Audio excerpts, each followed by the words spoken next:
Branle-bas de combat au sud du Chili. Un volcan endormi depuis un demi-siècle s'est brusquement réveillé et les deux villes les plus proches sont en alerte rouge. Voyez ces images commentées par Aline Delvoye.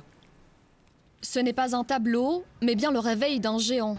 Le volcan Calbuco au sud du Chili n'était plus entré en éruption depuis 54 ans. Une surprise pour les experts, aucun signe avant-coureur n'a été repéré. Depuis hier soir, il y a eu 2 éruptions. Au début, la colonne était petite, puis le nuage a grandi et est devenu énorme au-dessus de nos têtes. J'étais terrifié. C'est la première fois que je vis cela. Il y a une sorte de panique collective, le chaos des embouteillages. Les gens se ruaient dans les supermarchés, achetaient de l'eau et retiraient de l'argent aux distributeurs. La population est évacuée dans un rayon de 20 km autour du volcan. Cela concerne plusieurs milliers de personnes.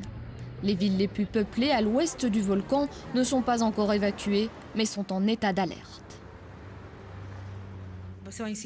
Nous insistons pour que les gens qui ne voulaient pas évacuer évacuent, mais aussi pour que la population continue de suivre les mesures de protection.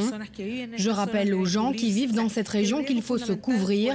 Le risque principal pour les poumons est d'inhaler les cendres. On s'en rend compte sur cette photo prise hier soir. Le Calbuco est l'un des volcans les plus dangereux du Chili.